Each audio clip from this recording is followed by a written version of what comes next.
పాకిస్తాన్తో కలిసి ఉండలేం, తమకు స్వాతంత్ర్యం కావాలని డిమాండ్ చేస్తున్నారు పాక్ ఆక్రమిత కశ్మీర్లోని ప్రజలు. అయితే వారి వాయిస్ను బలవంతంగా అణిచివేసేందుకు పాక్ ప్రయత్నిస్తోంది. ఉద్యమకారులపై పాక్ సైనికులు కర్కశానికి పాల్పడుతున్నారు. వారికి ప్రాథమిక హక్కులు సైతం లేకుండా చేస్తున్నారు.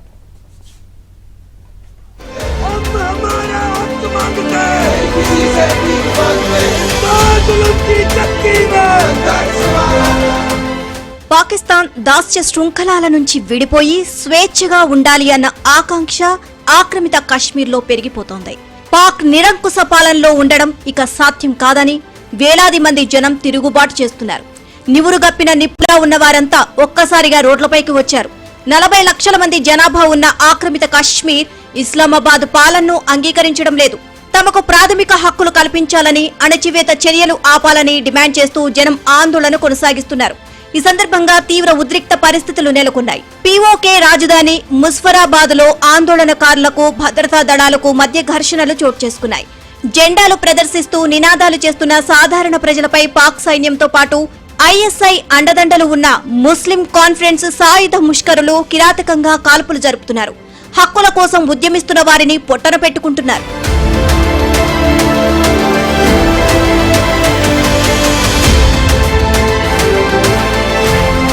ప్రాథమిక హక్కుల సాధన కోసం పీఓకేలో అవామీ యాక్షన్ కమిటీ ఉద్యమిస్తోంది.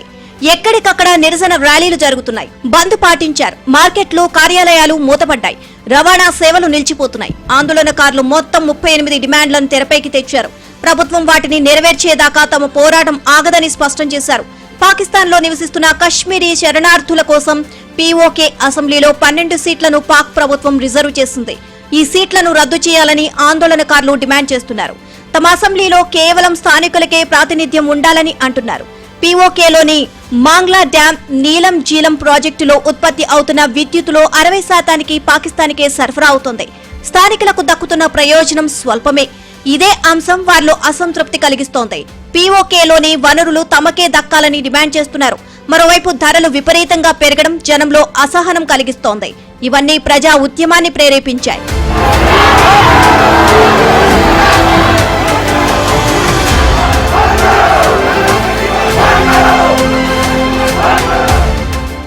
ఏళ్లుగా పాక్ ప్రభుత్వం తమను క్రూరంగా అణిచివేస్తుందని, కనీస హక్కులు కూడా కల్పించడం లేదని అవామీ యాక్షన్ కమిటీ ఆరోపించింది. ఓపిక నశించడం వల్లే తాము రోడ్లపైకి రావాల్సి వచ్చింది అని తెలిపింది. పీఓకేలో ప్రజా ఉద్యమాన్ని అణిచివేయడానికి పాక్ సర్కార్ చర్యలు చేపట్టింది. భారీ సంఖ్యలో సాయుధ బలగాలను రంగంలోకి దించింది. పంజాబ్ ప్రావిన్స్ నుంచి వేలాది మంది సైనికులు పాక్ ఆక్రమిత కశ్మీర్ కు చేరుకున్నారు. పలు పట్టణాల్లో ఫ్లాగ్ మార్చ్ నిర్వహించారు. వీధుల్లోకి రావద్దు అని ప్రజలను హెచ్చరించారు. రాజధాని ఇస్లామాబాద్ నుంచి అదనపు బలగాలను తరలిస్తున్నట్లు సమాచారం. పీఓకేలో ఆందోళన కార్యక్రమాలను ఉక్కుపాదంతో అణచివేయాలని పాక్ ప్రభుత్వం నిర్ణయించింది.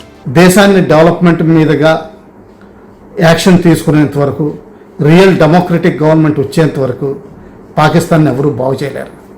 వాళ్లకున్న మెయిన్ యాక్చువల్లీ ఎలక్షన్స్లో గెలిచిన ఇమ్రాన్ ఖాన్ని జైల్లో పెట్టి రిమైండర్ అపోజిషన్ పార్టీస్ తోటి ఒక కోalition చేసి ఒక గవర్నమెంట్ ఆర్మీ నడిపిస్తుంది. ఈ కాలంలో అమెరికాని సపోర్ట్ చేస్తున్నట్టు కనిపిస్తున్నారు. ఇటు చైనా సైడ్ కూడా మాట్లాడుతున్నారు. సో వాళ్ళ పరిస్థితి చాలా దుర్భరంగా ఉంది. సో పీఓకేలో ఇంకా దుర్భరంగా ఉంది. దీనివల్ల ఒకందుకు మనకే మంచిది. ఎందుకంటే పీఓకే భారత్లో తిరిగి విలీనం అవడానికి ఇది దోహదపడుతుంది. అవాంఛనీయ ఘటనలు జరగకుండా ముందు జాగ్రత్త చర్యగా పీఓకేలో ఇంటర్నెట్ సేవలపై ప్రభుత్వం ఆంక్షలు విధించింది. గ్రామాలపైన విరుచుకుపడుతోంది. J-17 ఫైటర్ జెట్లతో ప్రజలపై నిప్పుల వర్షం కురిపించింది. సొంత ప్రజలపైనే బాంబుల వర్షం కురిపిస్తోంది. రోజు 10ల సంఖ్యలో పాక్ ఆక్రమిత కశ్మీర్ వాసులు ప్రాణాలు కోల్పోతున్నారు. 100 మంది గాయపడుతున్నారు. ఈ కాల్పులపై పారదర్శకంగా విచారణ జరిపించాలని పాక్ పీఎం షెహబాజ్ షరీఫ్ ఆదేశించారు. అయితే ఈ విచారణలపై తమకు నమ్మకం లేదు అంటున్నారు ఆక్రమిత కశ్మీర్ ప్రజలు.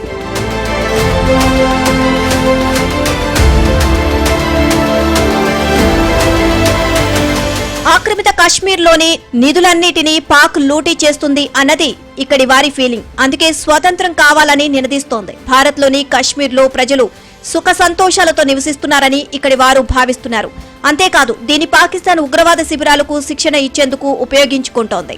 ఇది కూడా స్థానికులకు నచ్చడం లేదు. అందుకే పీఓకేలో స్వాతంత్ర్యం కోసం పోరాటం జరుగుతోంది. తుపాకీ గుళ్లతో ఉద్యమాన్ని ఆపే పరిస్థితి కనిపించడం లేదు.